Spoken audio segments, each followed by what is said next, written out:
आगरा के किले में उस सुबह की हवा कुछ अलग थी। शहंशाह जलालुद्दीन मोहम्मद अकबर अपने सिंहासन पर विराजमान तो थे, पर उनकी आंखों में एक अजीब सी चमक और चेहरे पर एक गहरा चिंतन था। उनके नवरत्न, मंत्री और अमीर उमरा अदब से सिर झुकाए खड़े थे, लेकिन दरबार की रोजमर्रा की कार्यवाही में आज बादशाह का दिल नहीं लग रहा था।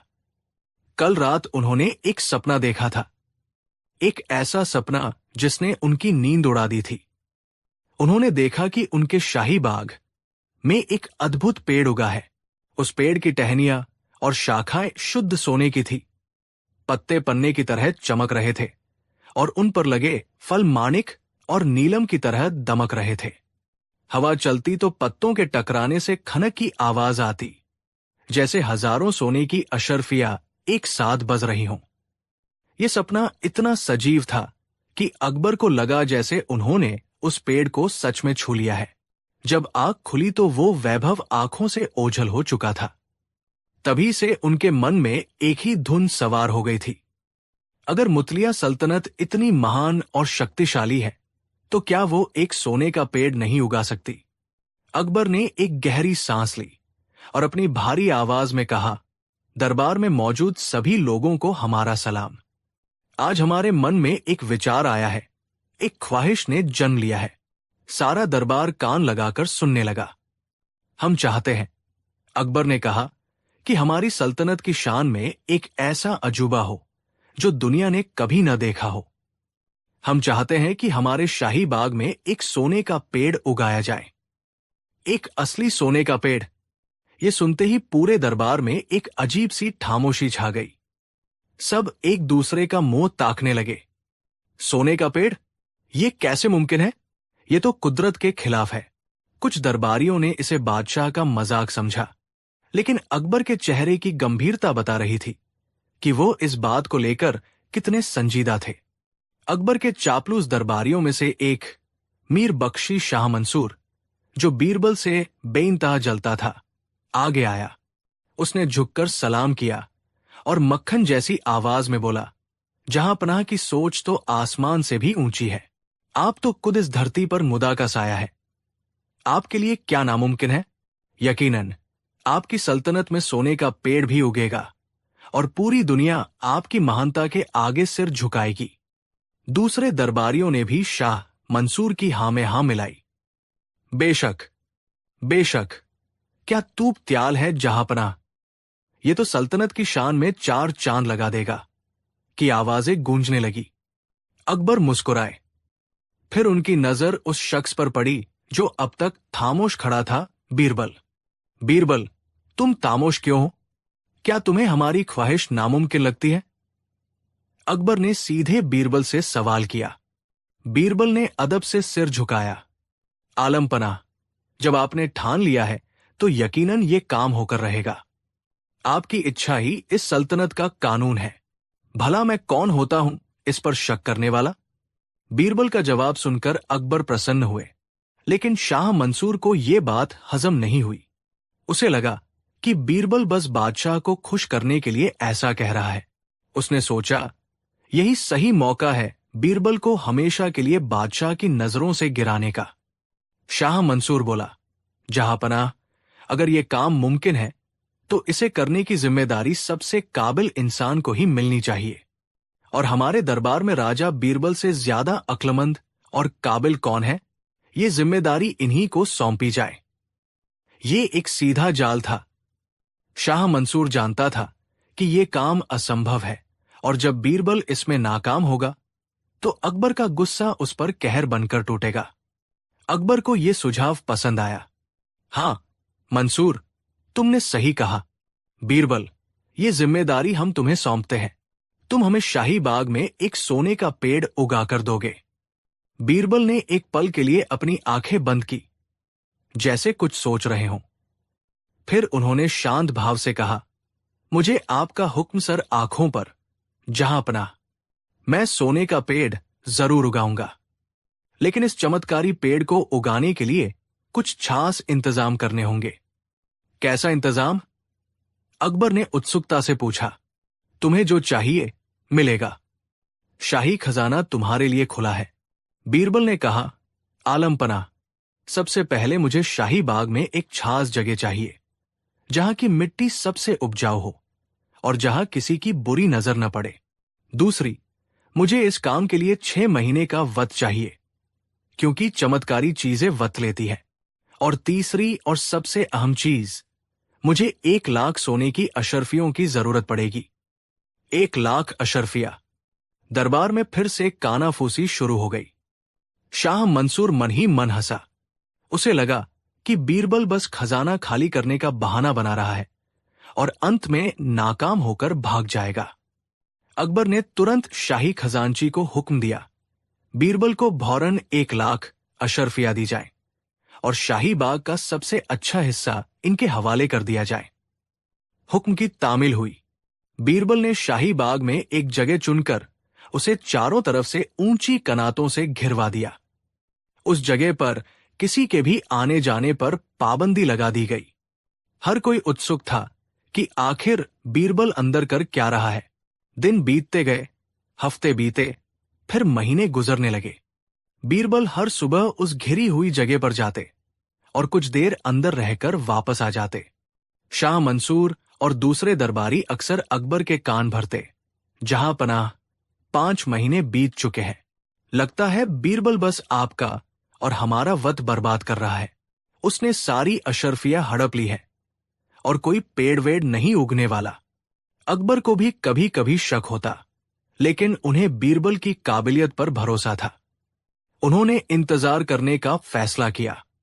आखिरकार 6 महीने पूरे होने में बस 1 दिन बाकी था। बीरबल अगले दिन सुबह सुबह बादशाह की खिदमत में हाजिर हुए। जहां पनाह, मुबारक हो। सोने के पेड़ को लगाने की सारी तैयारियां पूरी हो चुकी है। कल सुबह सूरज की पहली किरण के साथ हम सोने का बीज बोएंगे, लेकिन इसके लिए एक खास रस्म अदा करनी होगी, जिसमें आपका और पूरे दरबार का मौजूद रहना जरूरी है। अकबर ये सुनकर रोमांचित हो गए।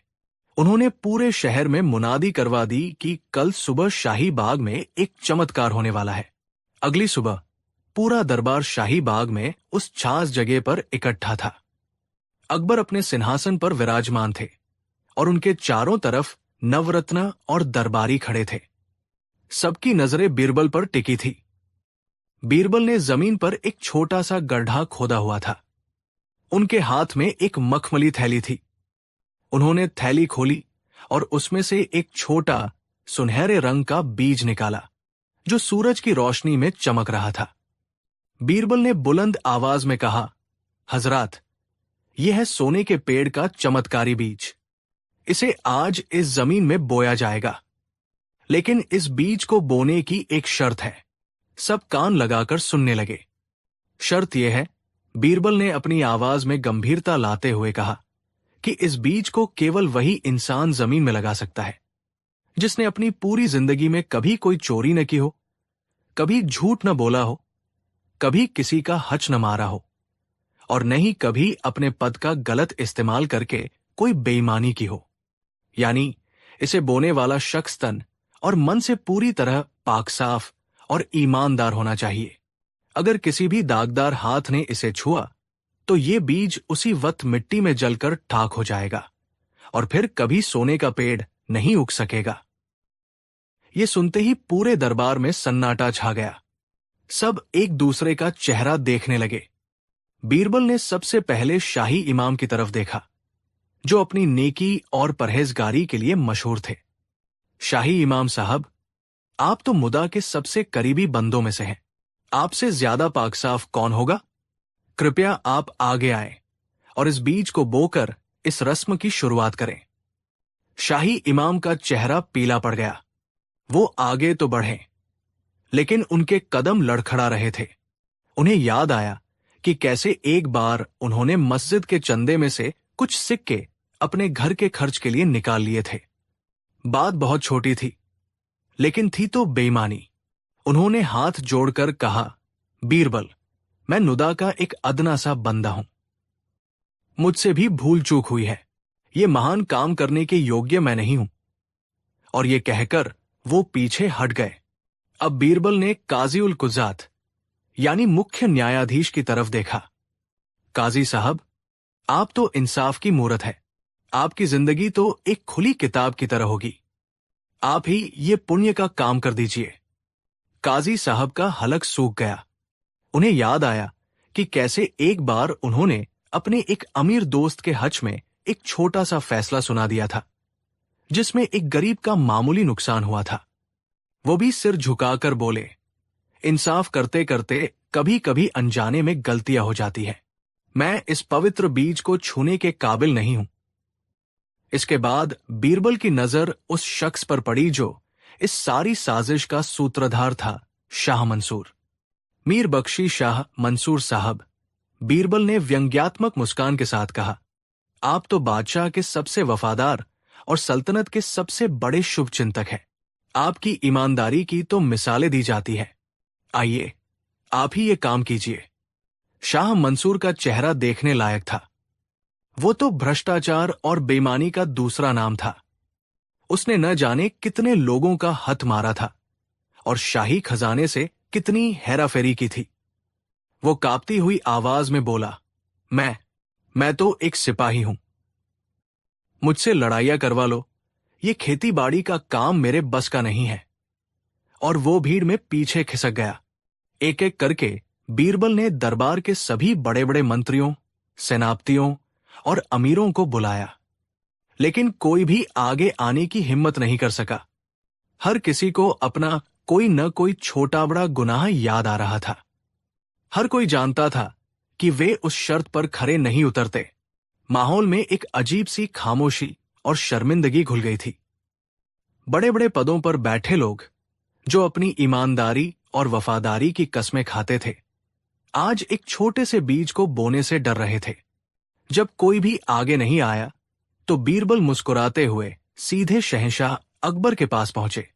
उन्होंने अदब से सिर झुकाया और वो बीज अकबर के सामने कर दिया। आलम पनाह, बीरबल ने बड़ी विनम्रता से कहा, इस दरबार में कोई भी इस पवित्र बीज को बोने के लायक नहीं निकला। अब एक आप ही है जो इस धरती पर मुदा का साया है, इंसाफ और नेकी की मिसाल है। यकीनन आपकी जिंदगी बेदाग होगी। अब आप ही इस बीज को बोकर सल्तनत की शान बढ़ाए। अब गेंद सीधे अकबर के पाले में थी। पूरा दरबार सांस रोके बादशाह की तरफ देख रहा था। अकबर एक पल के लिए चुप हो गए। वो शहंशाह थे, लेकिन थे तो इंसान ही। उन्हें भी अपनी जिंदगी के वो पल याद आए जब सल्तनत की भलाई के लिए या सियासत के दावपेंच में उन्हें ऐसे फैसले लेने पड़े थे जो पूरी तरह से पाक साफ नहीं कहे जा सकते थे। उन्होंने भी गलतियां की थी। अकबर को पूरी बात समझ में आ गई। बीरबल ने सोने का पेड़ उगाने का वादा नहीं तोड़ा था, बल्कि उन्होंने एक ऐसा आईना सबके सामने रख दिया था जिसमें हर कोई अपना असली चेहरा देख सकता था। अकबर जोर से हंस पड़े। उनकी हंसी की गूंज पूरे बाग में फैल गई। सारे दरबारी हैरान थे कि बादशाह नाराज होने की बजाय हंस क्यों रहे हैं।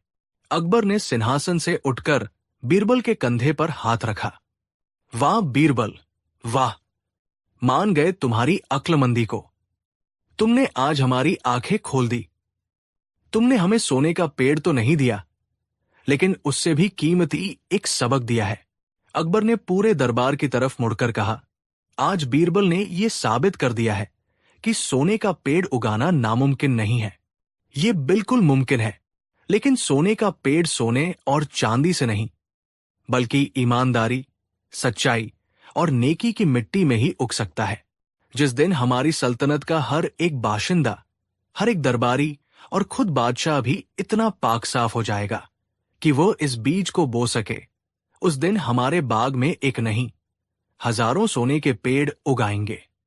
उन्होंने आगे कहा, सल्तनत की असली दौलत सोने चांदी के ढेर नहीं, बल्कि उसके लोगों का ईमान और चरित्र है। बीरबल, तुम ही बताओ, तुमने उन 1,00,000 अशरफियों का क्या किया? बीरबल ने सिर झुकाकर जवाब दिया, जहांपनाह, मैंने उन अशरफियों से सल्तनत के सबसे गरीब गांवों में कुएं खुदवाए हैं, अनाथालय बनवाए हैं और उन किसानों के कर्ज चुकाए हैं जो सूखे की मार झेल रहे थे। मेरे लिए, लोगों के चेहरों पर आई मुस्कान ही सोने के असली फल है। ये सुनकर अकबर का सीना गर्व से चौड़ा हो गया। उन्होंने अपना बेशकीमती हार उतारकर बीरबल के गले में डाल दिया। शाह मंसूर और दूसरे जलने वाले दरबारियों के सिर शर्म से झुके हुए थे। उस दिन के बाद से अकबर ने कभी सोने के पेड़ की जिद नहीं की, क्योंकि बीरबल ने उन्हें समझा दिया था कि असली खजाना जमीन के नीचे नहीं, बल्कि इंसानों के दिलों में होता है, और उस खजाने को उगाने के लिए किसी चमत्कारी बीज की नहीं, बल्कि अच्छी नीयत और नेक कामों की जरूरत होती है। कहानी 2। आगरा की सुबह थी। सूरज की सुनहरी किरणें यमुना के पानी पर नाच रही थी और मुतलिया सल्तनत के सबसे आलीशान किले आगरा के किले को सोने की तरह चमका रही थी। शहंशाह जलालुद्दीन मोहम्मद अकबर के दीवान आम में रोज की तरह दरबार लगा था। मंत्री, अमीर, सेनापति और दूर दराज से आए परियादी सब अदब से अपनी अपनी जगह पर मौजूद थे। माहौल में एक शाही गंभीरता थी, लेकिन आज ये गंभीरता एक चीख से टूटने वाली थी। अचानक दरबार के मुख्य दरवाजे पर एक हंगामा हुआ। पहरेदार किसी को रोकने की कोशिश कर रहे थे, लेकिन एक बूढ़ा आदमी फटे हुए कपड़ों में लड़खड़ाता हुआ अंदर घुस आया। उसकी आंखों में बेबसी थी, चेहरे पर हफ्तों की थकान, और उसकी आवाज में दर्द का एक गहरा समंदर था।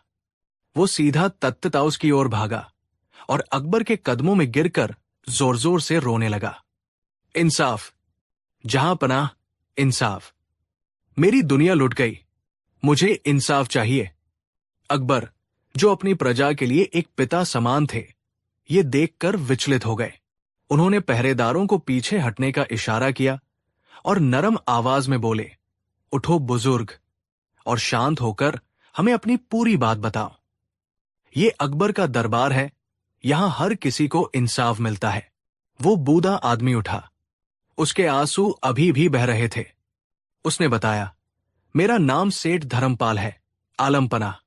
मैं सूरत का एक छोटा सा जौहरी हूं। अपनी पूरी जिंदगी की मेहनत और कमाई 1000 सोने की अशर्फिया एक थैली में लेकर मैं आगरा के बाजार में व्यापार करने आया था। दरबार में मौजूद हर शख्स की आंखें आश्चर्य से फैल गई। 1000 अशर्फिया, ये एक बहुत बड़ी रकम थी। सेठ धर्मपाल ने अपनी कांपती हुई आवाज में कहानी आगे बढ़ाई।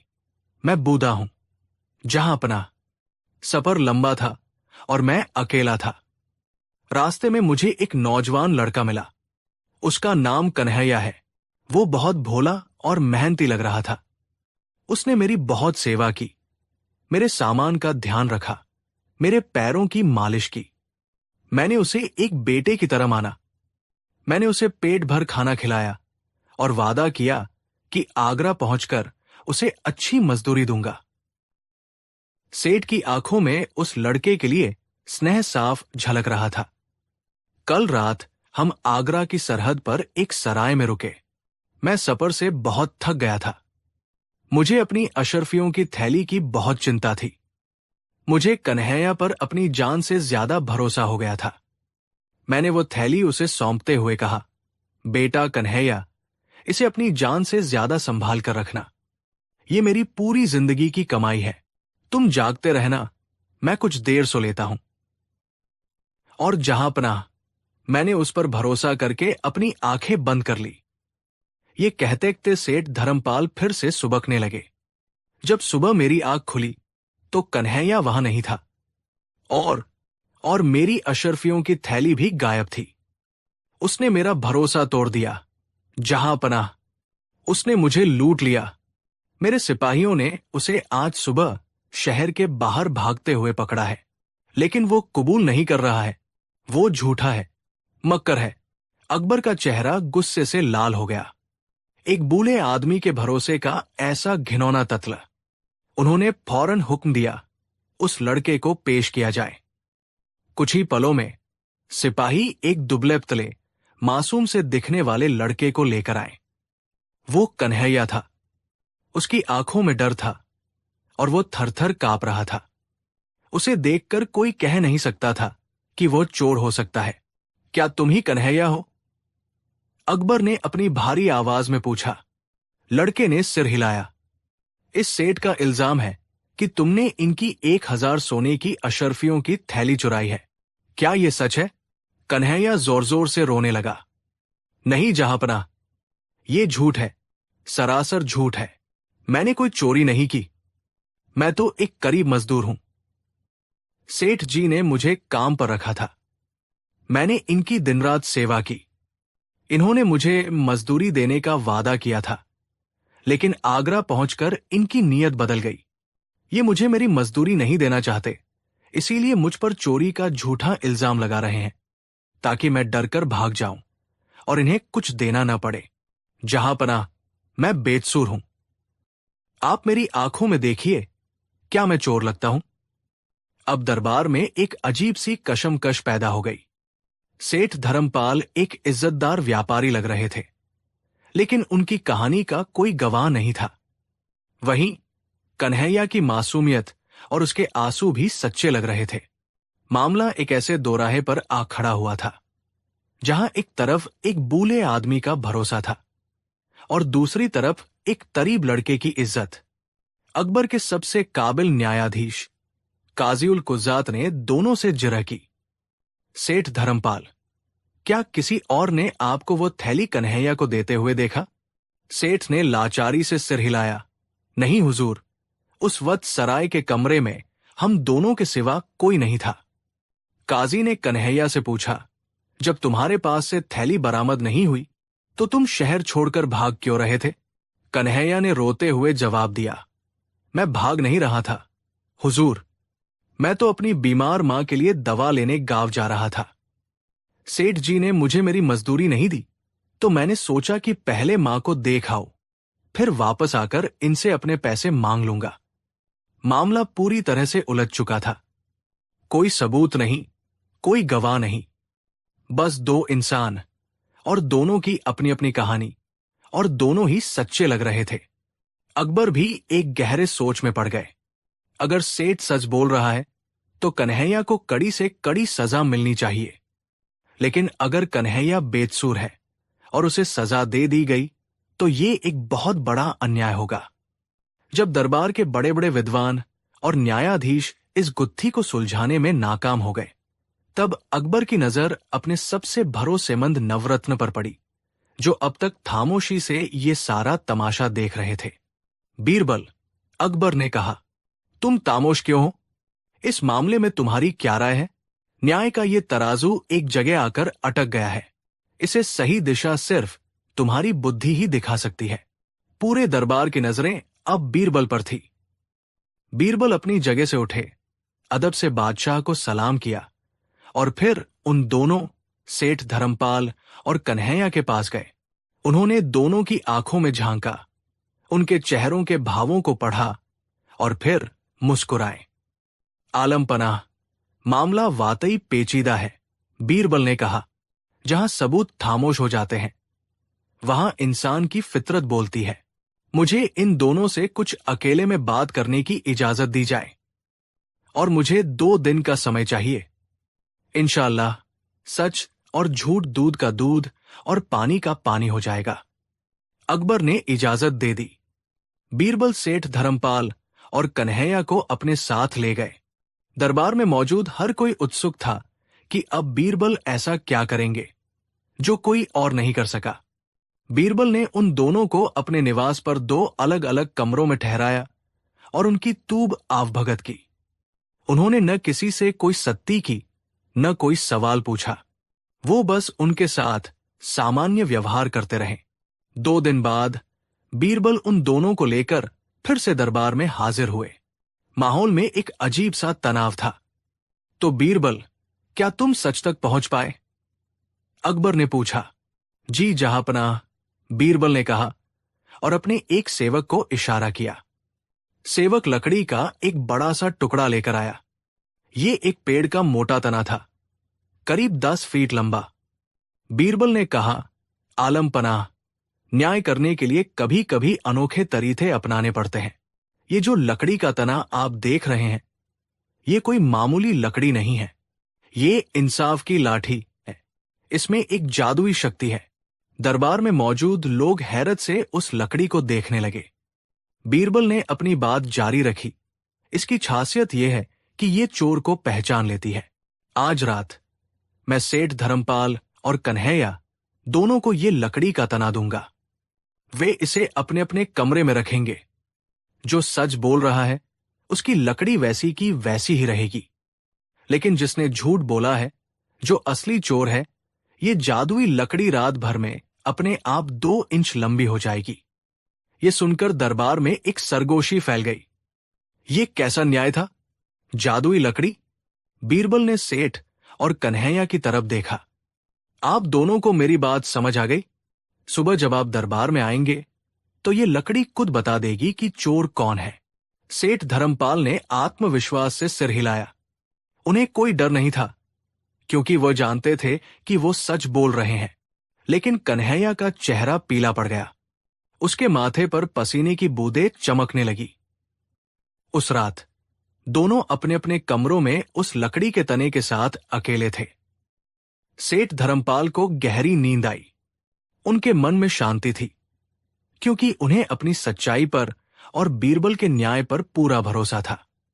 लेकिन कन्हैया की आंखों में नींद कहाँ? वो पूरी रात जागता रहा। वो कमरे में इधर से उधर टहलता रहा। उसके दिमाग में एक तूफान चल रहा था। ये कैसी जादुई लकड़ी है? क्या ये सच में लंबी हो जाएगी? अगर ये 2 इंच लंबी हो गई तो सुबह मेरा झूठ पकड़ा जाएगा। जहां अपना मुझे मौत की सजा देंगे। नहीं नहीं, मैं मरना नहीं चाहता। मुझे कुछ करना होगा। उसके लालची दिमाग में अचानक एक विचार कौंधा। एक ऐसा विचार जो उसे लगा कि उसे बचा लेगा। अगर ये लकड़ी 2 इंच लंबी होने वाली है, उसने सोचा, तो क्यों न मैं इसे अभी से ही 2 इंच काट दूं। जब ये रात में 2 इंच लंबी होगी तो सुबह तक ये वापस अपनी असली लंबाई पर आ जाएगी। किसी को कुछ पता नहीं चलेगा। बीरबल का जादू भी छेल हो जाएगा और मैं बच जाऊंगा। हा, मुझसे चालाक कोई नहीं। ये सोचकर उसने कमरे में पड़ी एक आरी उठाई और बड़ी सावधानी से उस लकड़ी के तने को नीचे से ठीक 2 इंच काट दिया। फिर वो कटे हुए टुकड़े को छिपाकर सुकून की सांस लेकर सो गया, ये सोचकर कि उसने बीरबल को भी मात दे दी है। अगली सुबह दरबार फिर से लगा। सबकी नजरें दरवाजे पर थी। बीरबल, सेठ धर्मपाल और कन्हैया के साथ दाखिल हुए। दोनों के हाथों में लकड़ी का वह तना था। तो अकबर ने पूछा, क्या इंसाफ की लाठी ने अपना काम किया? बिल्कुल जहांपनाह, बीरबल ने कहा। अब आप खुद ही देख लीजिए।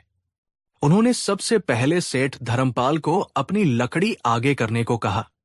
फिर उन्होंने कन्हैया को उसकी लकड़ी ठीक उसके बगल में रखने को कहा। जैसे ही दोनों लकड़ियां साथ रखी गई, पूरे दरबार ने एक साथ एक गहरी सांस ली।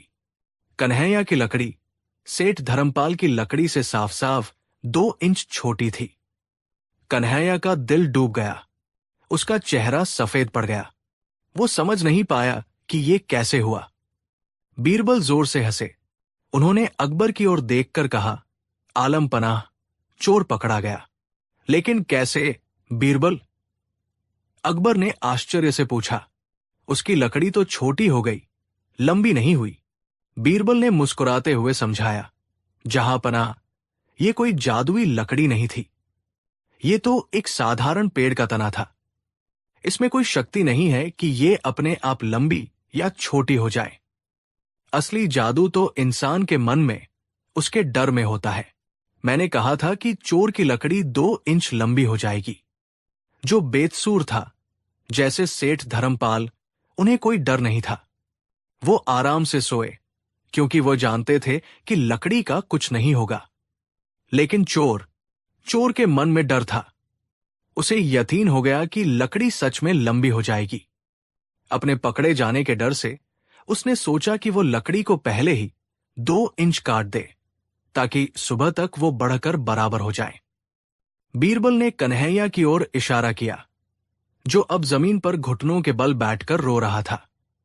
इसके मन के चोर ने ही इसे धोखा दे दिया। जहांपनाह, इसके डर ने ही इसकी चोरी का पर्दाफाश कर दिया। न्याय के तराजू को किसी सबूत की जरूरत नहीं पड़ी, अपराधी के खुद के डर ने ही उसे झुका दिया। कन्हैया ने रोते रोते अपना गुनाह कबूल कर लिया। उसने बताया कि अशरफियों की थैली उसने सराय के पास एक पेड़ के नीचे दबा दी है। सिपाहियों ने फौरन जाकर थैली बरामद कर ली। सेठ धर्मपाल की आंखों में खुशी के आंसू थे। उन्होंने बीरबल के आगे हाथ जोड़ दिए। अकबर अपनी गद्दी से उठे और बीरबल को गले लगा लिया। वाह बीरबल, वाह! तुमने आज फिर साबित कर दिया कि सच्चा न्याय सिर्फ कानून की किताबों में नहीं, बल्कि इंसान की समझ और मनोविज्ञान में भी छिपा होता है। तुमने न्याय के इस तराजू को ऐसा साधा है जिसकी मिसाल सदियों तक दी जाएगी। उस दिन दरबार ने सीखा कि सबसे बड़ा न्यायाधीश इंसान का अपना ज़मीर होता है और सबसे बड़ा गवाह उसका अपना डर।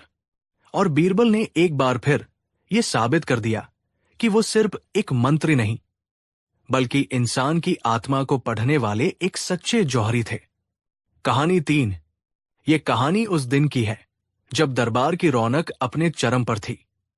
अचानक दरबार के विशाल दरवाजे पर एक असाधारण व्यक्ति का आगमन हुआ। वो एक जटाधारी योगी थे। उनकी उम्र का अनुमान लगाना कठिन था। उनकी आंखों में हिमालय की बर्फीली चोटियों जैसी शांति थी, तो चेहरे पर सदियों के तप का तेज। उन्होंने गेरुआ वस्त्र धारण किया हुआ था और उनके हाथ में केवल एक कमंडल था। उनके आगमन मात्र से दरबार में एक रहस्यमयी शांति छा गई। प्रहरियों ने उन्हें रोकना चाहा, लेकिन उनकी आंखों के तेज के आगे वे ठिठक गए। योगी शांत कदमों से चलते हुए सीधे शहंशाह अकबर के सिंहासन के सामने आकर रुके, लेकिन उन्होंने सिर नहीं झुकाया। उनकी दृष्टि सीधी और निर्भीक थी।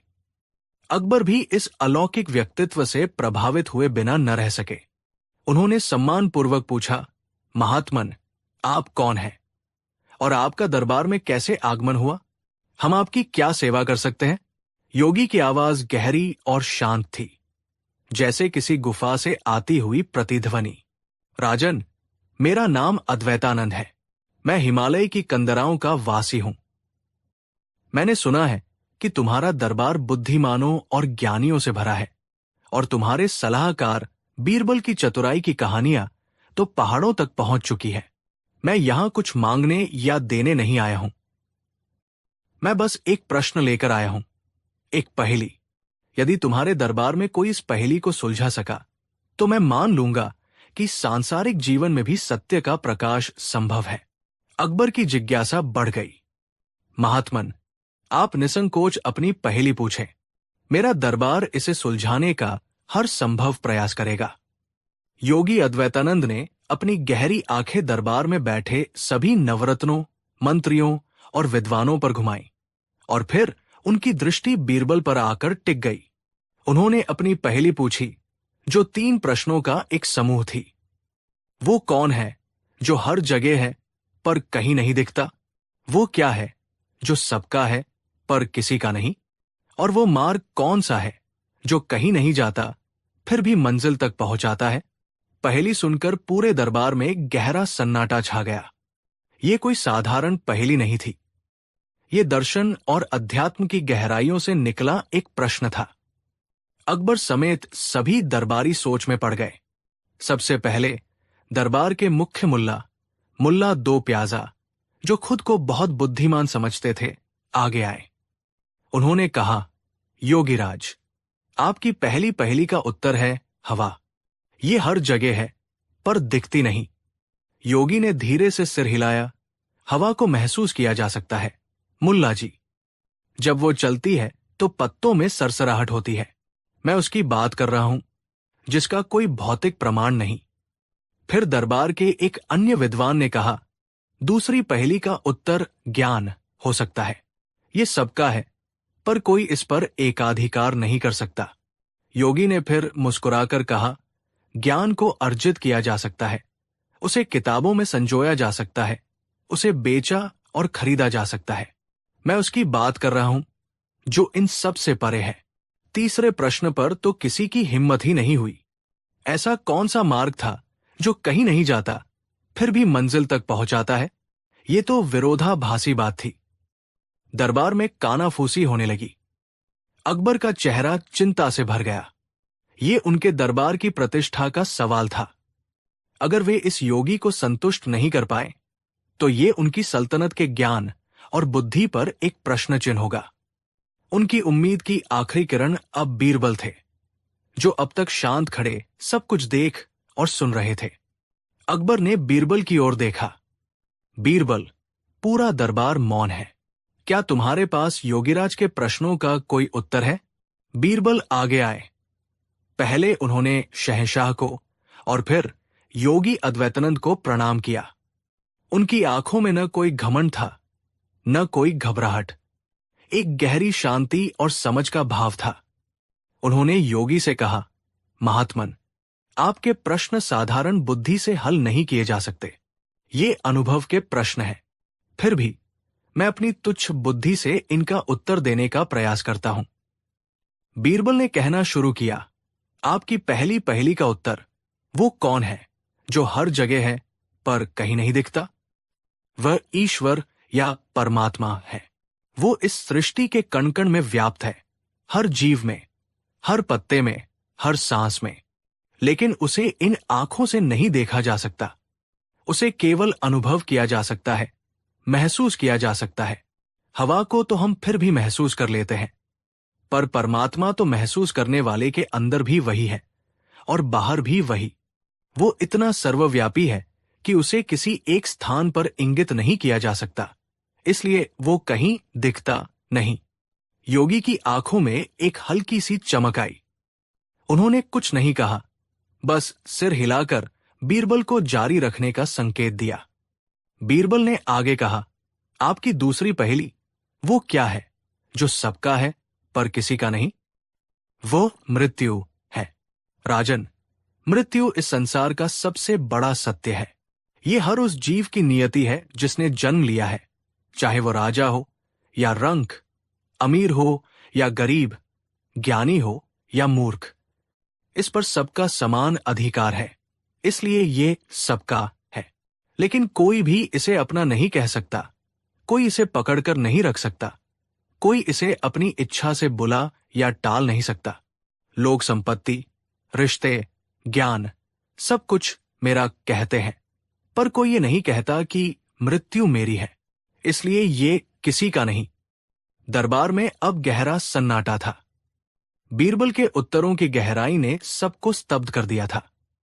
अब सबकी नजरें योगी और बीरबल पर टिकी थी। अंतिम और सबसे कठिन प्रश्न बाकी था। बीरबल ने एक गहरी सांस ली और बोले, और महात्मन, आपकी तीसरी और सबसे गूढ़ पहेली, वो मार्ग कौन सा है जो कहीं नहीं जाता फिर भी मंजिल तक पहुंचाता है? वो मार्ग है स्वयं के भीतर की यात्रा या ध्यान। उन्होंने विस्तार से समझाना शुरू किया। महात्मन, दुनिया के सारे रास्ते हमें एक स्थान से दूसरे स्थान तक ले जाते हैं। आगरा से दिल्ली, दिल्ली से लाहौर, ये सभी मार्ग बाहर की ओर जाते हैं। लेकिन ध्यान एक ऐसा मार्ग है जो कहीं बाहर नहीं जाता। इस पर चलने के लिए हमें कहीं जाने की जरूरत नहीं, बस आंखें बंद करके अपने भीतर उतरना होता है। ये एक इनवर्ड जर्नी है। ये कहीं नहीं जाता, क्योंकि हमारी मंजिल यानी आत्मा या सत्य पहले से ही हमारे भीतर मौजूद है। हमें उसे खोजने कहीं जाना नहीं है, बस उसे पहचानना है। इसलिए ये मार्ग कहीं न जाकर भी हमें असली मंजिल यानी आत्म साक्षात्कार तक पहुंचाता है। जब बीरबल ने अपनी बात समाप्त की तो कुछ क्षणों के लिए दरबार में पूर्ण मौन छा गया। फिर योगी अद्वैतानंद की शांत मुख मुद्रा पर एक गहरी दिव्य मुस्कान फैल गई। वे अपनी जगह से उठे और पहली बार उन्होंने अपना सिर झुकाया बीरबल के सम्मान में। उन्होंने कहा, बीरबल, तुम धन्य हो, और धन्य है ये शहंशाह जिसके पास तुम जैसा हीरा है। मैंने वर्षों हिमालय की गुफाओं में तपस्या करके जो सत्य अनुभव किया, तुमने उसे इस राजसी दरबार के बीच रहकर भी नहीं खोया। तुम्हारे उत्तर केवल शब्द नहीं, अनुभव का सार है। योगी ने अकबर की ओर मुड़कर कहा, राजन, तुम्हारी सल्तनत की असली दौलत तुम्हारे खजाने में नहीं, बल्कि बीरबल जैसे ज्ञानी व्यक्ति में है, जिस राज्य में शासक और सलाहकार दोनों सत्य और न्याय के प्रति इतने सजग हों, वो राज्य कभी नष्ट नहीं हो सकता। ये कहकर योगी अद्वैतानंद जैसे रहस्यमयी ढंग से आए थे, वैसे ही शांत कदमों से दरबार से बाहर चले गए। लेकिन उनके जाने के बाद दरबार का माहौल बदल चुका था। आज किसी ने कोई युद्ध नहीं जीता था, किसी ने कोई खजाना हासिल नहीं किया था, लेकिन फिर भी एक अद्भुत विजय का एहसास था। ये बुद्धि की विजय थी, ज्ञान की विजय थी और सत्य की विजय थी। अकबर अपनी गद्दी से उतरे और उन्होंने बीरबल को गले से लगा लिया। बीरबल, आज तुमने सिर्फ मेरी ही नहीं, पूरी सल्तनत की लाज रख ली। तुम केवल मेरे सलाहकार नहीं, मेरे गुरु भी हो। तुम्हारी बुद्धि सोना चांदी से कहीं ज्यादा कीमती है। बीरबल ने विनम्रता से सिर झुकाकर कहा, जहांपनाह, ये सब आपकी संगत और ईश्वर की कृपा का फल है। मैं तो बस एक साधारण सेवक हूं। लेकिन उस दिन के बाद सबसे बड़ी पहेली की ये कहानी दूर दूर तक फैल गई। ये कहानी सिर्फ बीरबल की चतुराई का एक और किस्सा नहीं बनी, बल्कि ये लोगों के लिए एक प्रेरणा बन गई। ये सिखाती थी कि जीवन के सबसे गहरे रहस्य महलों या गुफाओं में नहीं, बल्कि इंसान के अपने भीतर छिपे होते हैं, और उन्हें सुलझाने के लिए किसी बाहरी यात्रा की नहीं, बल्कि अपने अंदर उतरने की जरूरत होती है। ये कहानी आज भी हमें याद दिलाती है कि सबसे बड़ी पहेली स्वयं जीवन है, और उसका उत्तर भी हमारे भीतर ही मौजूद है। कहानी 4। उस दिन दरबार की रौनक कुछ अलग थी। वजह था एक नया दरबारी जो फारस से आया था। उसका नाम था इफ्तिखार खान। इफ्तिखार खान सिर्फ एक अमीर नहीं था, वो शब्दों का जादूगर था। उसकी जुबान में शहद की मिठास और छुरी की धार दोनों एक साथ थी। वो अपनी हाजिर जवाबी और बातों के हेरफेर में इतना माहिर था कि बड़े बड़े ज्ञानी भी उसके सामने पानी भरते थे। अकबर, जो खुद कला और बुद्धिमानी के बहुत बड़े कदरदान थे, इफ्तिखार खान से बहुत प्रभावित हुए। कुछ ही हफ्तों में इफ्तिखार खान ने बादशाह का दिल जीत लिया और दरबार में अपनी एक खास जगह बना ली। लेकिन उसका असली मकसद कुछ और ही था। वो बीरबल की जगह लेना चाहता था। एक सुबह जब दरबार पूरी तरह से भरा हुआ था, इफ्तिखार खान अपनी जगह से उठा। उसके चेहरे पर एक अहंकारी मुस्कान थी। आलम पनाह, गुस्ताखी माफ हो, उसने झुककर सलाम करते हुए कहा। मैंने इस दरबार की बहुत तारीफें सुनी हैं, खासकर आपके नवरत्नों की।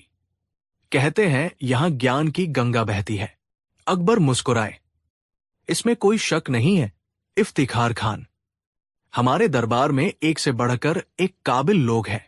इफ्तिखार खान की नजर बीरबल पर पड़ी, जो हमेशा की तरह शांत भाव से सब कुछ देख रहे थे। जहांपनाह, इफ्तिखार ने अपनी आवाज में चुनौती का जहर घोलते हुए कहा, मैंने सुना है कि आपके वजीर आला राजा बीरबल दुनिया के सबसे बुद्धिमान व्यक्ति है। मैं उनकी अक्लमंदी को परखना चाहता हूं। अगर आपकी इजाजत हो तो मैं दरबार के सामने एक दावा पेश करना चाहता हूं। दरबार में कानाफूसी शुरू हो गई। अकबर की भौहें तन गई।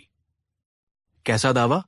इफ्तिखार खान ने अपना सीना चौड़ा किया और बोला, मेरा दावा है कि मैं दुनिया के किसी भी सवाल का जवाब दे सकता हूं, लेकिन एक शर्त पर। मैं हर सवाल का जवाब उसके ठीक उल्टे अर्थ में दूंगा। यानी जो सच है मैं उसे झूठ की तरह पेश करूंगा, और जो झूठ है उसे सच की तरह। और मेरी काबिलियत यह है कि मेरा उल्टा जवाब भी आपको 100% तर्कसंगत और सही लगेगा। इस दरबार में कोई ऐसा नहीं जो मेरे इस उल्टे जवाब के तर्क को काट सके। ये एक अजीब और अहंकार से भरी चुनौती थी। दरबार में सन्नाटा छा गया। उल्टे जवाब देना, ये तो कोई भी कर सकता है, लेकिन उसे तर्कसंगत साबित करना, ये मुश्किल था। अकबर ने अपने दरबारियों की तरफ देखा।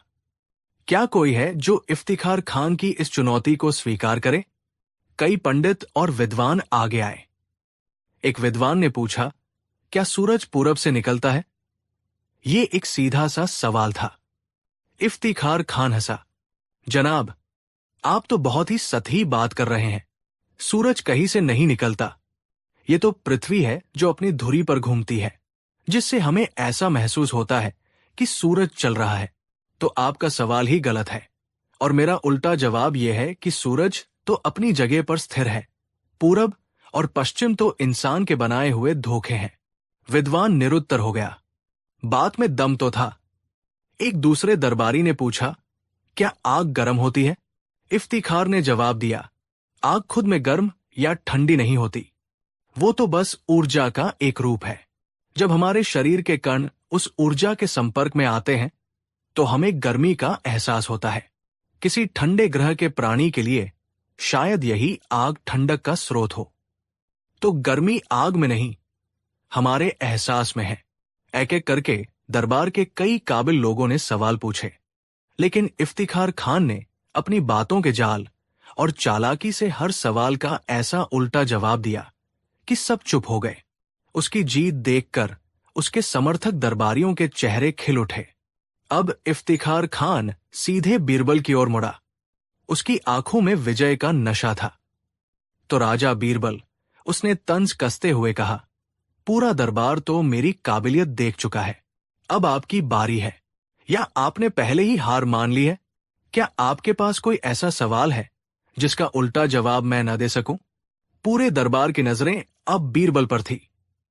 बीरबल के चेहरे पर न कोई चिंता थी, न कोई घबराहट। वो अपनी जगह से उठे, बादशाह को सलाम किया और फिर इफ्तिखार खान की तरफ देखा। इफ्तिखार खान साहब, आपकी काबिलियत सच में काबिले तारीफ है। बीरबल ने बड़ी विनम्रता से कहा, शब्दों से खेलना आपको बखूबी आता है। मैं आपसे कोई मुश्किल सवाल नहीं पूछूंगा। मेरा सवाल बहुत ही सीधा और सरल होगा। लेकिन मैं ये सवाल आज नहीं, कल पूछूंगा। मुझे सोचने के लिए एक दिन का समय चाहिए। ये सुनकर इफ्तिखार खान जोर से हंसा। हा हा हा, सोचने के लिए एक दिन? अरे राजा बीरबल, आप चाहें तो 1 साल ले लीजिए, लेकिन आप ऐसा सवाल नहीं ढूंढ पाएंगे जो इफ्तिखार खान को हरा सके। अकबर ने बीरबल को इजाजत दे दी। दरबार बर्खास्त हो गया। बीरबल के विरोधी दरबारी खुश थे। उन्हें लगा कि बीरबल डर गया है और उसके पास कोई जवाब नहीं है। दोस्तों, वो रात बीरबल के लिए चिंतन की रात थी। वो जानते थे कि इफ्तिखार खान कोई ज्ञानी नहीं, बल्कि एक धोखेबाज है जो शब्दों के जाल से लोगों को मूर्ख बना रहा है। वो कोई भी सीधा सवाल पूछेंगे तो वो उसे अपने दर्शन और तर्क से उल्टा साबित कर देगा। सवाल ऐसा होना चाहिए जो उसे उसी के बुने जाल में फंसा दे। बीरबल टहलते टहलते अपने बागीचे के माली रहीम चाचा के पास पहुंचे। रहीम चाचा बूढ़े थे, लेकिन बहुत अनुभवी और समझदार थे। क्या बात है राजा साहब? रहीम चाचा ने बीरबल के चेहरे की चिंता पड़ते हुए पूछा। आज बड़े परेशान लग रहे हैं। बीरबल ने पूरी बात बताई।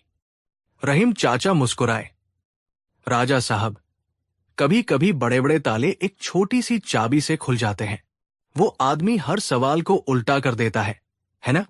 तो उससे सवाल ही ऐसा पूछो जिसे वो उल्टा कर ही न पाए। ऐसा सवाल पूछो जिसका जवाब हाफ भी गलत हो और ना भी गलत हो। ये सुनकर बीरबल की आंखों में एक चमक आ गई। एक छोटा सा सूत्र, एक छोटी सी बात ने उन्हें पूरा रास्ता दिखा दिया था। उन्होंने रहीम चाचा का शुक्रिया अदा किया। अब उनके पास इफ्तिखार खान के अहंकार को तोड़ने का अचूक हथियार था। अगली सुबह दरबार का माहौल किसी जंग के मैदान जैसा था। इफ्तिखार खान अपने सिंहासन जैसे आसन पर ऐसे बैठा था जैसे वो कोई बादशाह हो। उसे अपनी जीत का पूरा यकीन था। बीरबल दरबार में आए। उनके चेहरे पर वही शांत मुस्कान थी। अकबर ने कहा, बीरबल, पूरा दरबार तुम्हारे सवाल का इंतजार कर रहा है। बीरबल ने इफ्तिखार खान की ओर देखा। इफ्तिखार खान साहब, मैं आपकी बुद्धिमानी का कायल हूं। आप हर सवाल का उल्टा जवाब देने का दावा करते हैं। मेरा सवाल मेरे बारे में नहीं, आपके बारे में भी नहीं। मेरा सवाल खुद सवाल और जवाब के बारे में है। इफ्तिखार खान ने अकड़कर कहा, पूछिए, जो पूछना है। बीरबल ने एक गहरी सांस ली और पूरे दरबार को सुनाते हुए अपना सवाल दागा। हे शब्दों के जादूगर इफ्तिखार खान, क्या आप इस प्रश्न का उत्तर नहीं जमे देंगे? और दोस्तों, उस एक सवाल ने पूरे दरबार में जैसे एक भूचाल ला दिया। पहले तो किसी को कुछ समझ ही नहीं आया। ये कैसा सवाल था? क्या आप इस प्रश्न का उत्तर नहीं जमे देंगे? इफ्तिखार खान का चेहरा पीला पड़ गया। उसकी अहंकारी मुस्कान गायब हो गई। उसके माथे पर पसीने की बूंदें उभर आई। वो समझ गया था कि वो फंस चुका है, एक ऐसे जाल में जिससे बाहर निकलने का कोई रास्ता नहीं था। अकबर ने पूछा, बीरबल, ये कैसी पहेली है? इसमें क्या खास है? बीरबल ने मुस्कुराते हुए समझाया, आलम पनाह, अब आप ही देखिए। इफ्तिखार खान साहब ने दावा किया है कि वो हर सवाल का उल्टा जवाब देंगे। अब बीरबल ने इफ्तिखार खान की तरफ देखा और कहा, खान साहब, मेरे सवाल का जवाब दीजिए। अगर आप जवाब में हाँ कहते हैं, बीरबल ने विश्लेषण करना शुरू किया, तो इसका मतलब हुआ कि आप कह रहे हैं मैं इस सवाल का जवाब नहीं हमें दूंगा। लेकिन आपने तो जवाब हाथ में दिया, नहीं हमें नहीं। इस तरह आप अपनी ही बात से मुकर गए और अपना दावा हार गए। दरबार में हल्की सी हलचल हुई। लोगों को बात समझ आने लगी थी। बीरबल ने आगे कहा, और अगर आप जवाब में नहीं कहते हैं, तो इसका मतलब हुआ कि आप मेरे सवाल का सही ही जवाब दे रहे हैं। सवाल था कि आप उत्तर नहीं में देंगे, और आपने उत्तर नहीं में ही दिया। इस तरह आपने सवाल का सीधा और सच्चा जवाब दे दिया, उल्टा जवाब नहीं। ऐसा करके भी आप अपना दावा हार गए, क्योंकि आपका दावा तो हर बात का उल्टा जवाब देने का था। अब पूरे दरबार में तालियों की गड़गड़ाहट गूंज उठी। इफ्तिखार खान का चेहरा शर्म से लाल हो गया था। वो पत्थर की मूरत बना खड़ा था। उसके पास कोई जवाब नहीं था। अगर वो कहता तो भी हारता, नहीं कहता तो भी हारता, और अगर वो चुप रहता तो उसकी चुप्पी ही उसकी हार का सबसे बड़ा सबूत थी। बीरबल ने इफ्तिखार खान के पास जाकर बड़ी विनम्रता से कहा, खान साहब, ज्ञान विनम्रता सिखाता है, अहंकार नहीं। जो इंसान अपने ही शब्दों के जाल में फंस जाए, वो ज्ञानी नहीं, केवल बातूनी होता है। आपने दरबार का बहुत समय बर्बाद किया। शहंशाह अकबर अपनी जगह से उठे और जोर जोर से हंसने लगे। वाह बीरबल, वाह! मान गए तुम्हारी हाजिर जवाबी को। तुमने आज फिर साबित कर दिया कि सच्ची बुद्धि शोर नहीं मचाती, वो खामोशी से सबसे बड़े अहंकार को भी तोड़ देती है। अकबर ने शर्मिंदा खड़े इफ्तिखार खान को दरबार से जाने का हुक्म दिया और बीरबल को एक बेशकीमती मोतियों का हार इनाम में दिया। तो दोस्तों, ये थी कहानी एक करारे जवाब की। बीरबल ने हमें सिखाया कि बड़ी बड़ी समस्याओं का हल कभी कभी बहुत सीधे और सरल सवालों में छिपा होता है, और सबसे बड़ा ज्ञान वो नहीं जो दूसरों को नीचा दिखाए, बल्कि वो है जो सच्चाई और विनम्रता के रास्ते पर चले। आपको अकबर बीरबल की ये रोचक कहानी कैसी लगी? कमेंट्स में जरूर बताइएगा। अगर आपके पास भी कोई ऐसा मजेदार सवाल है तो हमसे शेयर करें। इस वीडियो को लाइक करें, अपने दोस्तों के साथ शेयर करें, और ऐसी ही दिलचस्प कहानियों के लिए हमारे चैनल को सब्सक्राइब करना न भूलें। मिलते हैं अगली कहानी में। कहानी 5। ये कहानी उस दौर की है जब अकबर की सल्तनत अपनी बुलंदियों पर थी और न्याय का डंका चारों ओर बजता था। लेकिन क्या सच में न्याय की पहुंच हर किसी तक एक समान थी? क्या एक आम आदमी की आवाज उतनी ही बुलंद थी जितनी किसी अमीर या शक्तिशाली व्यक्ति की? इसी सवाल का जवाब देने के लिए ये घटना घटी जो इतिहास में न्याय की मोमबत्ती के नाम से अमर हो गई। आगरा से कुछ दूर यमुना के किनारे बसे एक छोटे से गांव में रामदेव नाम का एक मूर्तिकार रहता था। वो कोई साधारण कारीगर नहीं था। उसके हाथों में जैसे साक्षात मां सरस्वती का वास था।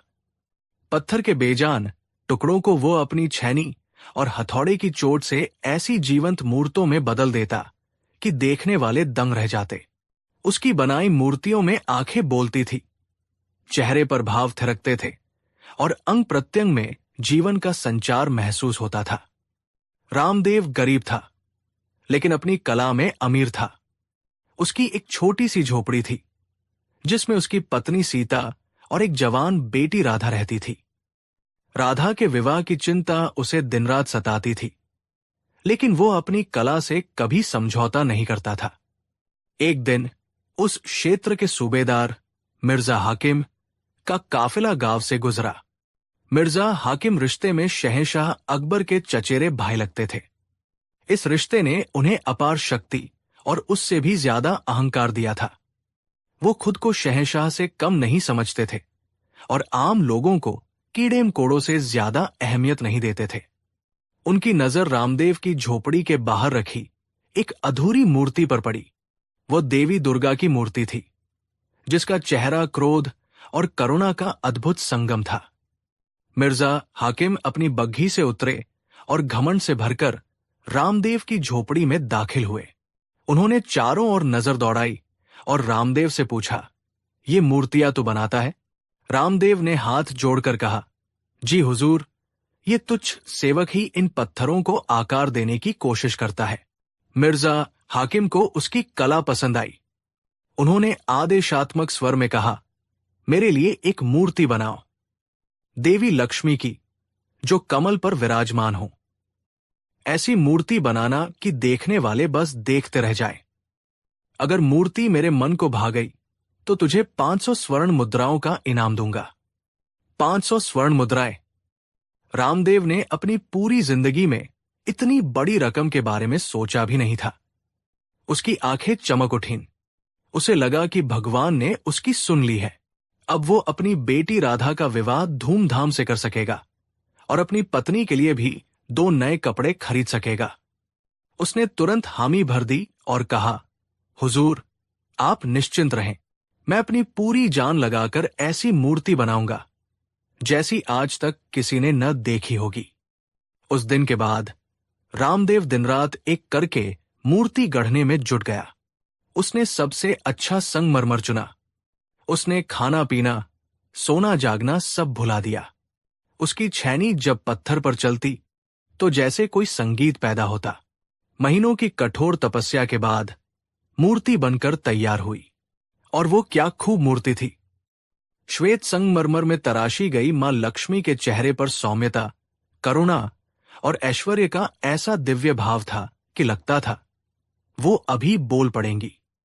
उनके हाथों से मानो सोने के सिक्के झर रहे थे और उनकी आंखों में ब्रह्मांड की शांति समाई थी। रामदेव बड़ी उम्मीदों के साथ उस मूर्ति को एक बैलगाड़ी में रखकर मिर्जा हाकिम की आलीशान हवेली पहुंचा। मिर्जा हाकिम ने मूर्ति देखी तो उसकी आंखें खुली की खुली रह गई। उसने ऐसी कारीगरी पहले कभी नहीं देखी थी। उसका घमंडी मन कला की इस पराकाष्ठा को देखकर प्रसन्न तो हुआ, लेकिन उसके अंदर का लालची और क्रूर इंसान जाग गया। उसने एक कुटिल मुस्कान के साथ कहा, ठीक ठाक है, लेकिन 500 स्वर्ण मुद्राओं के लायक तो कतई नहीं है। मैं इसके लिए तुम्हें 20 मुद्राएं दे सकता हूं। यह सुनकर रामदेव के पैरों तले जमीन खिसक गई। उसे अपने कानों पर विश्वास नहीं हुआ। हुजूर, 20 मुद्राएं? आपने तो 500 का वादा किया था। इस मूर्ति पर मेरे कई महीनों की मेहनत और मेरी सारी जमा पूंजी लग गई है। मिर्जा हाकिम जोर से हंसा। वादा? अरे मूर्ख, हम जैसे लोग हुक्म देते हैं, वादा नहीं करते। 20 मुद्राएं लेनी है तो ले, वरना ये मूर्ति भी यहीं छोड़ जा और दफा हो जा यहां से। और आइंदा अपनी ज़बान खोलने की हिम्मत मत करना, वरना यही ज़बान खिंचवा दूंगा। रामदेव का दिल टूट गया। उसकी सारी उम्मीदें, सारे सपने एक पल में चकनाचूर हो गए थे। उसकी आंखों से आंसू बहने लगे। वो गिड़गिड़ाया, नहीं हुजूर, ऐसा जुल्म न करें। मेरी बेटी की शादी है, मैं बर्बाद हो जाऊंगा। लेकिन मिर्जा हाकिम ने अपने प्रहरियों को इशारा किया और उन्होंने रामदेव को धक्के मारकर हवेली से बाहर निकाल दिया। रामदेव अपमान और दुख के बोझ तले दबा हुआ खाली हाथ अपने गांव लौट आया। घर आकर वो बच्चों की तरह फूट फूट कर रोया। उसने स्थानीय काजी से शिकायत की, लेकिन जैसे ही उन्होंने मिर्जा हाकिम का नाम सुना, उन्होंने मामला दर्ज करने से ही इनकार कर दिया। गांव के मुखिया ने भी हाथ खड़े कर दिए। कोई भी शहंशाह के शक्तिशाली भाई से दुश्मनी मोल नहीं लेना चाहता था। हर तरफ से निराश होकर रामदेव अवसाद में डूब गया। तभी एक दिन गांव के एक बुजुर्ग ने उसे सलाह दी, बेटा, यहां तेरी कोई नहीं सुनेगा। तू आगरा जा, शहंशाह अकबर के दरबार में। वहां बीरबल है, जो न्याय के देवता माने जाते हैं। अगर किसी में मिर्जा हाकिम के खिलाफ जाने की हिम्मत है, तो वो सिर्फ बीरबल ही है।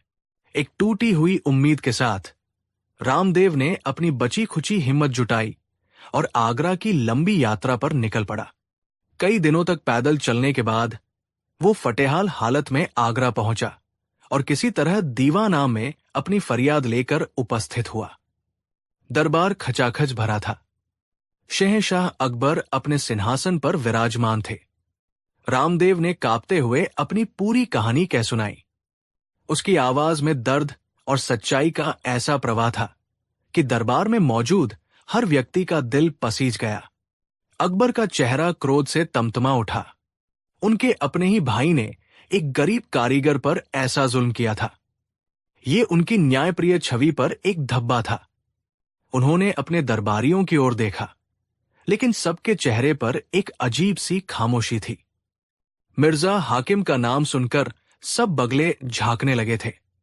वे जानते थे कि मिर्जा हाकिम शहंशाह के करीब है और उनके खिलाफ कोई भी कार्रवाई राजनीतिक रूप से संवेदनशील हो सकती है। अकबर एक दुविधा में पड़ गए। एक तरफ एक गरीब की पुकार थी और दूसरी तरफ परिवार और सियासत की मजबूरियां।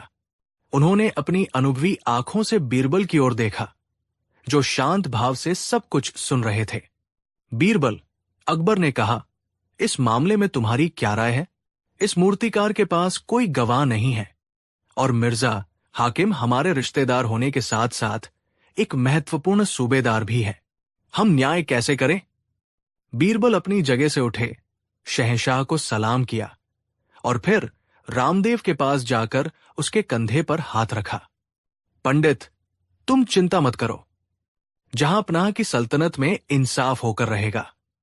तुम्हारी कला का अपमान, यानी शहंशाह का अपमान। मुझे बस कुछ दिनों की मोहलत चाहिए। बीरबल जानते थे कि यह मामला सीधा नहीं है। मिर्जा हाकिम से सीधे सवाल जवाब करना बेकार था। वो अपनी शक्ति के नशे में कुछ भी कबूल नहीं करेगा। उसे पकड़ने के लिए एक ऐसा जाल बिछाना था जिसमें वो खुद चलकर फंसे। अगले दिन पूरे आगरा में एक शाही मुनादी करवाई गई। ढोलनगाड़ों के साथ एक अनोखे फरमान का ऐलान किया गया। शहंशाह अकबर के हुक्म से आगरा के मुख्य चौराहे पर एक न्याय की मोमबत्ती स्थापित की जाएगी। ये कोई साधारण मोमबत्ती नहीं है। ये एक जादुई मोमबत्ती है। जिस किसी फरियादी को लगता है कि उसके साथ अन्याय हुआ है, वो इस मोमबत्ती को जलाएगा। अगर फरियादी सच्चा है, तो मोमबत्ती का धुआं उसके हाथ को काला नहीं करेगा। लेकिन अगर फरियादी झूठा है और किसी पर झूठा इल्जाम लगा रहा है, तो मोमबत्ती का धुआं उसके हाथ को तुरंत स्याह कर देगा, जो 1 साल तक नहीं धुलेगा। इस मोमबत्ती का पहला परीक्षण 3 दिन बाद मूर्तिकार रामदेव द्वारा किया जाएगा, जो सूबेदार मिर्जा हाकिम पर वादा खिलाफी का आरोप लगा रहे हैं। ये ऐलान सुनते ही पूरे शहर में सनसनी फैल गई। लोग न्याय की मोमबत्ती के बारे में तरह तरह की बातें करने लगे। किसी ने कहा कि इसे किसी महान सिद्ध पुरुष ने अभिमंत्रित किया है, तो कोई कहने लगा कि इसमें पारस पत्थर का अंश है। ये खबर मिर्जा हाकिम तक भी पहुंची। पहले तो वो हंसा, लेकिन फिर उसे चिंता होने लगी। वो जानता था कि वो झूठा है। उसे डर सताने लगा कि अगर इस मोमबत्ती में सच में कोई जादू हुआ, तो वो सबके सामने बेइज्जत हो जाएगा। उसका अहंकार उसे ये गवारा नहीं करने दे रहा था। वो रात भर बेचैन रहा। ठीक इसी समय बीरबल ने अपनी योजना का अगला कदम उठाया। उन्होंने अपने एक सबसे भरोसेमंद जासूस को एक गुप्त पत्र देकर मिर्जा हाकिम के पास भेजा। जासूस ने खुद को मिर्जा हाकिम का एक शुभ चिंतक बताया और कहा, हुजूर, मैं दरबार में आपका भला चाहता हूं। यह बीरबल की एक गहरी चाल है। उसने आपको फंसाने के लिए यह नाटक रचा है। मिर्जा हाकिम ने उत्सुकता से पूछा, कैसी चाल? जासूस ने फुसफुसाकर कहा, हुजूर, उस मोमबत्ती की बाती में एक खास किस्म का अदृश्य रसायन लगाया गया है। जब उसे जलाया जाएगा तो उससे निकलने वाला धुआं हर किसी के हाथ को काला कर देगा, चाहे वो सच्चा हो या झूठा। बीरबल की योजना यह है कि जब रामदेव मोमबत्ती जलाएगा और उसका हाथ काला हो जाएगा तो वो उसे झूठा साबित कर देगा और मामला रफादफा हो जाएगा। लेकिन अगर आप अपनी इज्जत बचाना चाहते हैं तो आपको बीरबल से भी ज्यादा चालाक बनना होगा। मिर्जा हाकिम ने पूछा, कैसे? जासूस ने कहा, आप रामदेव से पहले चौराहे पर पहुंचे और ऐलान करें कि आप खुद अपनी सच्चाई साबित करने के लिए मोमबत्ती जलाएंगे। लेकिन जलाने से ठीक पहले चुपके से अपने हाथों पर तेल या घी की एक पतली परत मल ले। तेल की वजह से कालिख आपके हाथ पर चिपकेगी नहीं। जब आप अपना साफ हाथ सबको दिखाएंगे तो आपकी सच्चाई साबित हो जाएगी और रामदेव झूठा पड़ जाएगा। बीरबल की चाल उसी पर उल्टी पड़ जाएगी। यह सुनकर मिर्जा हाकिम की आंखें चमक उठीं। उसे लगा कि उसने बीरबल की चाल पकड़ ली है। वो अपनी बुद्धिमानी पर इतराया और उस शुभ चिंतक को इनाम देकर विदा किया। उसने सोचा, बीरबल मुझे फंसाना चाहता है, लेकिन मैं उसे ही मूर्ख बनाऊंगा। नियत दिन आ गया। आगरा का मुख्य चौराहा खचाखच भरा हुआ था। लोग न्याय की मोमबत्ती का चमत्कार देखने के लिए जमा थे। एक ऊंचे चबूतरे पर एक विशाल सजीदजी मोमबत्ती रखी थी। शहंशाह अकबर, बीरबल और सभी दरबारी भी अपने अपने स्थानों पर विराजमान थे। रामदेव को चबूतरे पर बुलाया गया। उसका चेहरा पीला पड़ रहा था, लेकिन उसकी आंखों में सच्चाई की चमक थी। जैसे ही उसने मोमबत्ती जलाने के लिए हाथ आगे बढ़ाया, भीड़ को चीरता हुआ मिर्जा हाकिम घोड़े पर सवार होकर वहां पहुंचा। उसने घोड़े से उतरकर बुलंद आवाज में कहा, ठहरो, ये झूठा आदमी इस पवित्र मोमबत्ती को नहीं छुएगा। मुझ पर झूठा इल्जाम लगाया गया है। मैं खुद अपनी सच्चाई साबित करूंगा। मैं इस मोमबत्ती को जलाऊंगा और पूरी दुनिया को दिखाऊंगा कि मेरा दामन पाक साफ है। यह कहकर उसने जेब से चुपके से निकाली एक छोटी सी डिबिया से थोड़ा तेल अपनी हथेली पर मला और फिर मशाल लेकर मोमबत्ती की ओर बढ़ा। सब लोग सांस रोके देख रहे थे। मिर्जा हाकिम ने मोमबत्ती जलाई। उसमें से धुएं की एक लकीर उठी। उसने तुरंत अपना हाथ धुएं के ऊपर किया और फिर हवा में लहराकर सबको दिखाया। देखो, देखो सब लोग, मेरा हाथ बिल्कुल साफ है। इसका मतलब ये मूर्तिकार झूठा है। इसे सजा मिलनी चाहिए। लोग हैरान थे। अकबर भी एक पल के लिए चौंक गए। मिर्जा हाकिम विजयी मुस्कान के साथ बीरबल की ओर देख रहा था। तभी बीरबल शांत भाव से अपनी जगह से उठे और मुस्कुराते हुए चबूतरे पर चढ़े। उन्होंने मिर्जा हाकिम से कहा, मिर्जा साहब, आपकी सच्चाई पर किसे शक हो सकता है? आपका हाथ तो वाकई साफ है, लेकिन जरा अपना हाथ पलट कर भी तो दिखाइए। मिर्जा हाकिम ने अकड़कर अपना हाथ पलटा।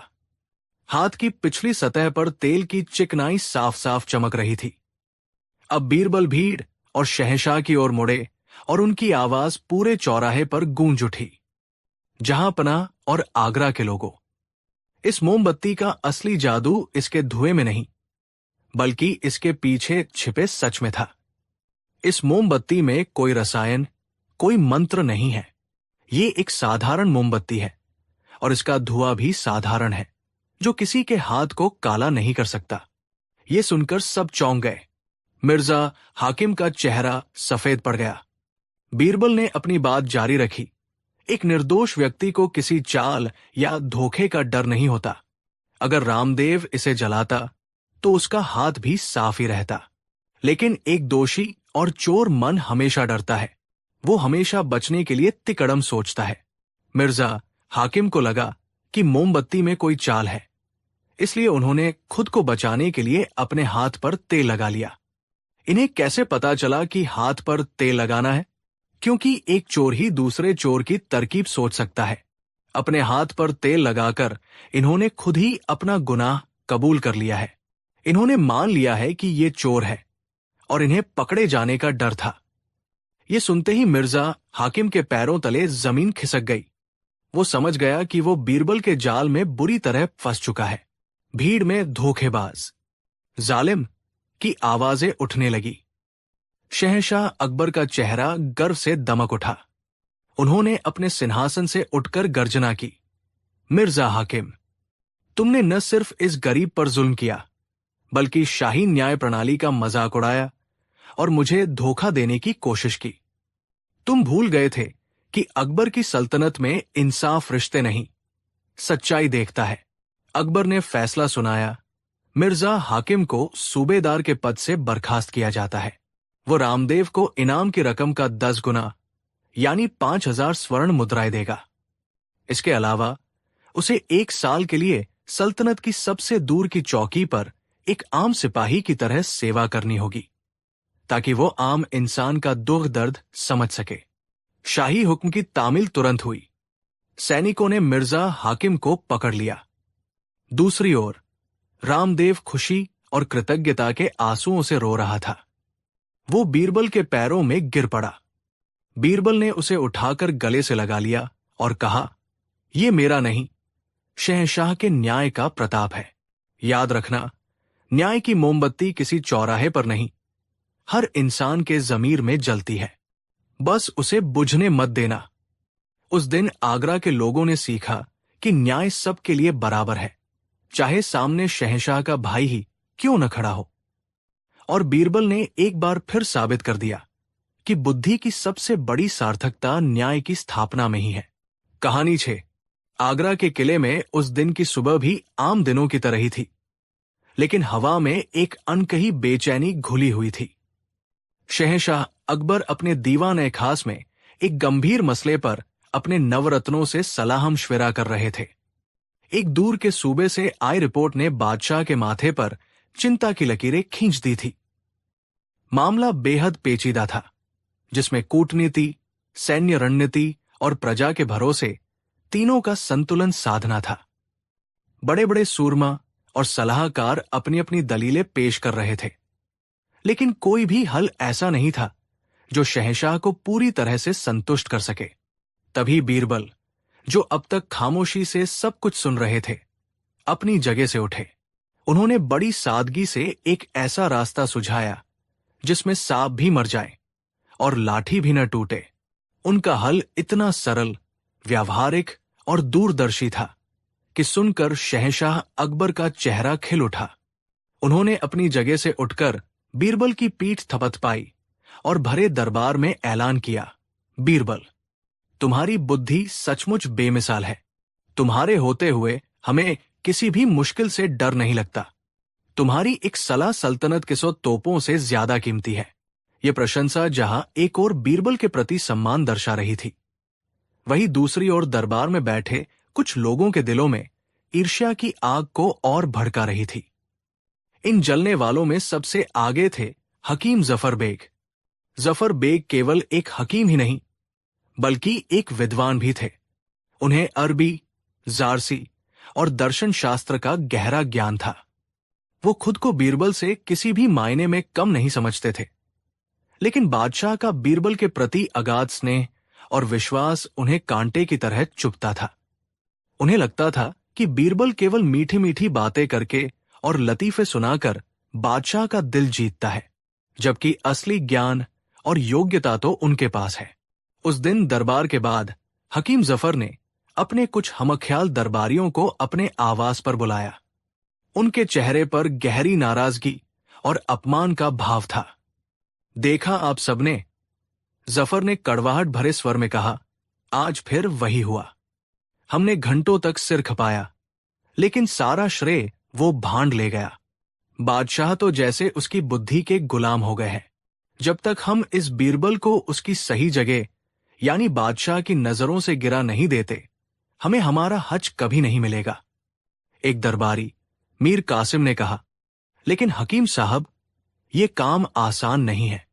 बीरबल इतना चतुर है कि हर बार हमारे जाल को काट कर निकल जाता है। जफर बेग की आंखों में एक कुटिल चमक उभरी।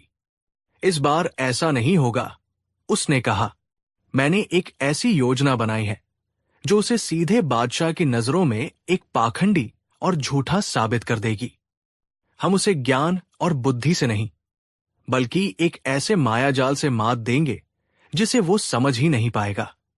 उसने अपनी योजना बताई, जिसे सुनकर बाकी दरबारी भी दंग रह गए। योजना वाकई खतरनाक और अचूक लग रही थी। कुछ दिनों बाद, जब दरबार पूरी तरह से भरा हुआ था, हकीम जफर बेग अपनी जगह से उठे और बड़े अदब से बोले, आलम पनाह, गुस्ताखी माफ हो, लेकिन आज मैं आपके सामने एक ऐसा करिश्मा पेश करना चाहता हूं जो आज से पहले इस सल्तनत में किसी ने नहीं देखा होगा। अकबर हमेशा नई और अनोखी चीजों के शौकीन थे। उन्होंने उत्सुकता से पूछा, क्या करिश्मा है हकीम साहब? साफ साफ बताइए। जफर बेग ने एक रेशमी कपड़े से ढकी हुई एक चीज की ओर इशारा किया, जिसे दो सेवक उठाकर लाए थे। उसने कहा, जहांपनाह, मेरे पूर्वजों को तिब्बत के एक महान सिद्ध योगी से एक दिव्य तराजू प्राप्त हुआ था। यह कोई मामूली तराजू नहीं है। यह किसी भी इंसान के जिस्म का वजन नहीं, बल्कि उसकी बुद्धि, उसकी योग्यता और उसकी आत्मा की सच्चाई का वजन करता है। पूरे दरबार में एक हलचल सी मच गई।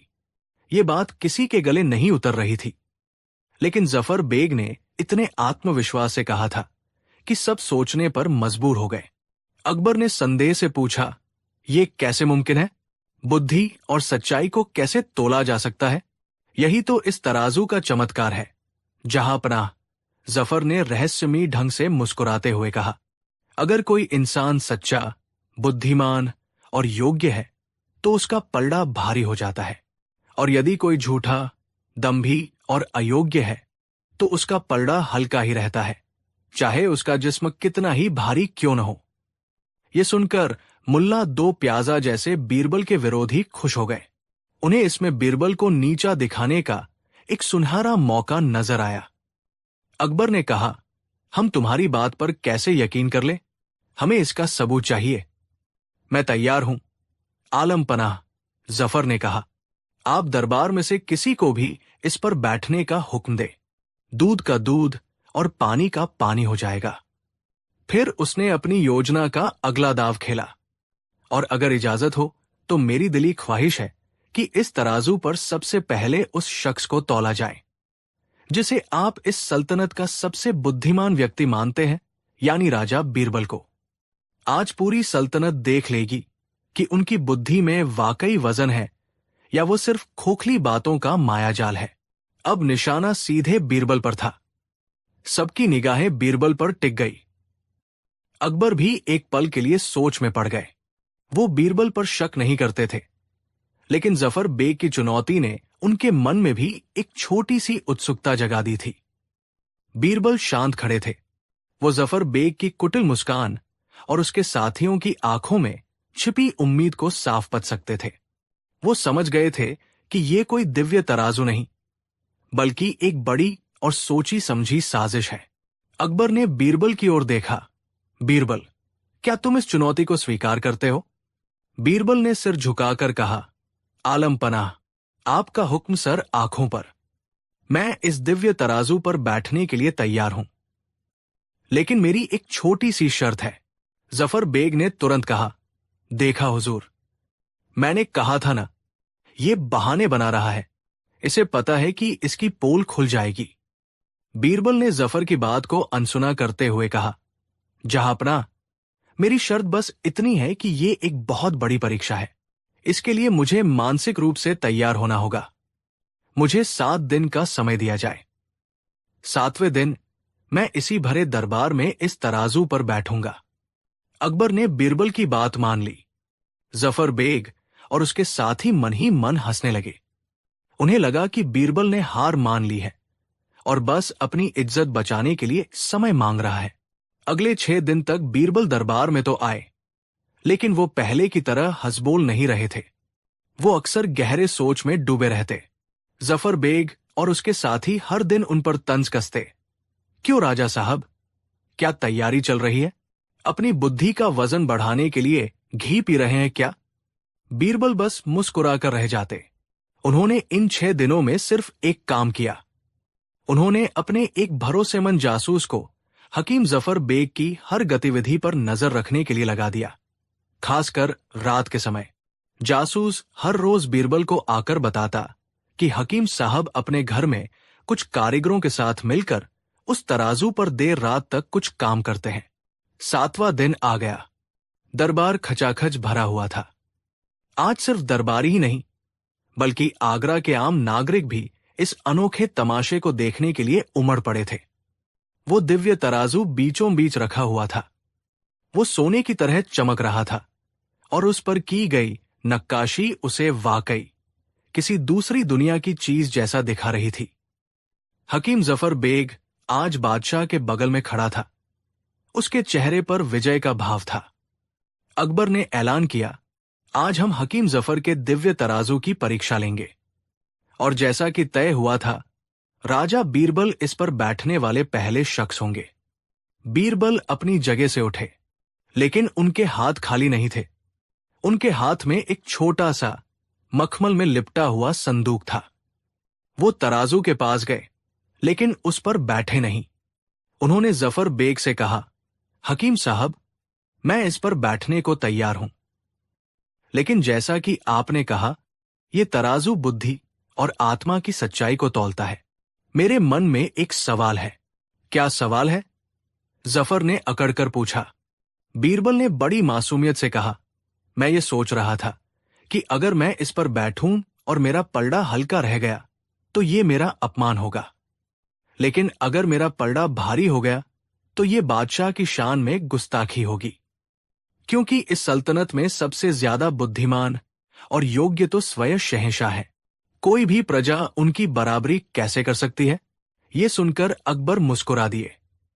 बीरबल ने एक ही तीर से 2 निशाने साधे थे। बादशाह की प्रशंसा भी कर दी और खुद को एक दुविधा में भी दिखा दिया। बीरबल ने आगे कहा, इसलिए मैंने सोचा कि क्यों न हम इस तराजू की शुरुआत एक ऐसी चीज से करें जो निष्पक्ष हो, जो न किसी का अपमान करे और न ही किसी की शान में गुस्ताखी। ऐसी क्या चीज है? जफर ने चिसकर पूछा।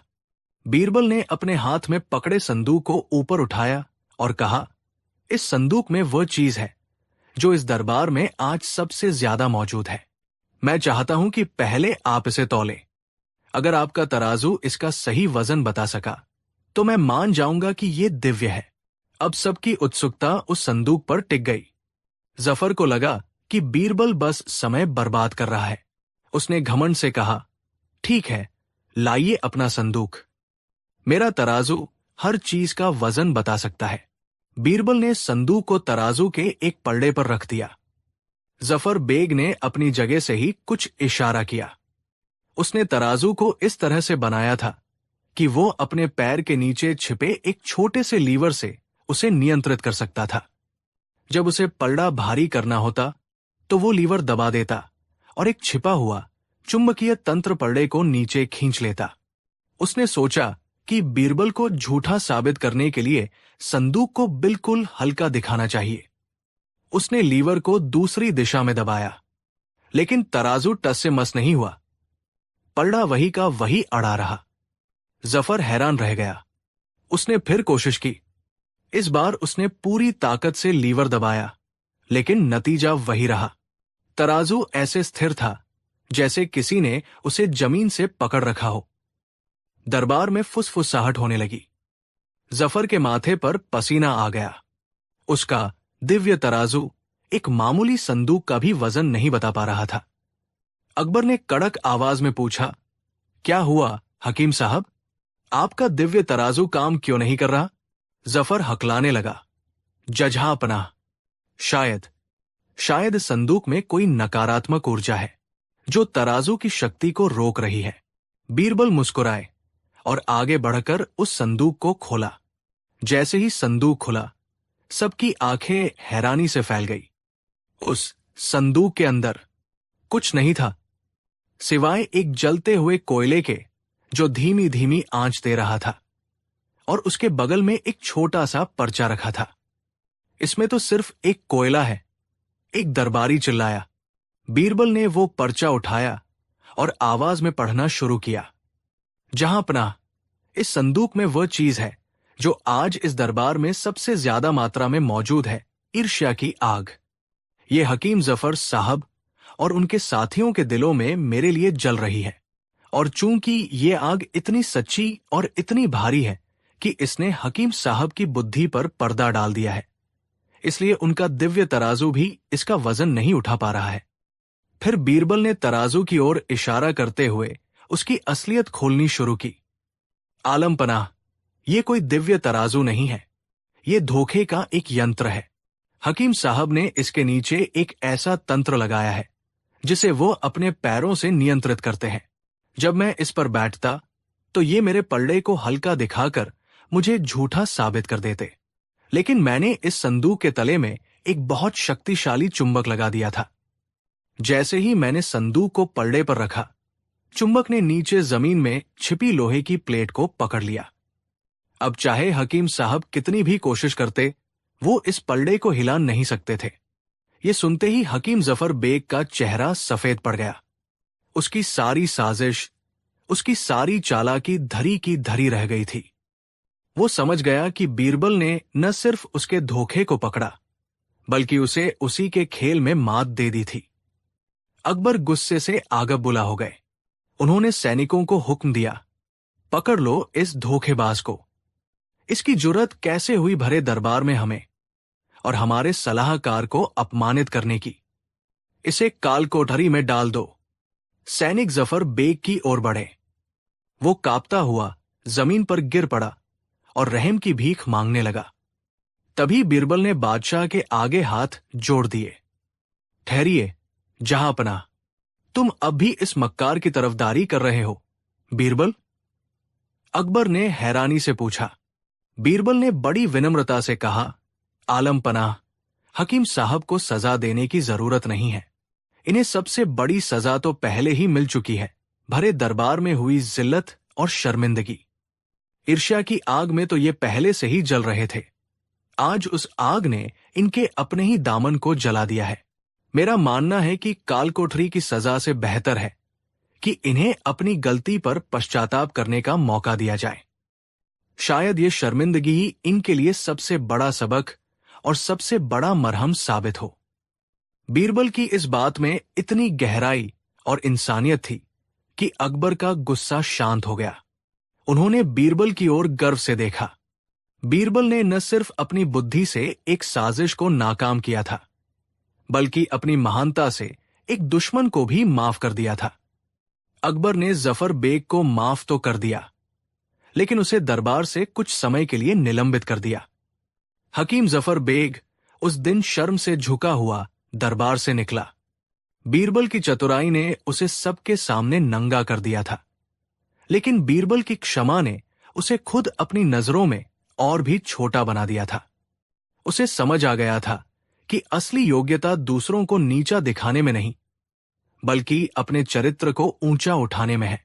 उस दिन के बाद दरबार में फिर कभी किसी ने बीरबल की बुद्धि को चुनौती देने की हिम्मत नहीं की, क्योंकि वे सब जान गए थे कि बीरबल के पास न सिर्फ हर सवाल का जवाब था, बल्कि हर जलते हुए दिल के लिए बुद्धि का मरहम भी था।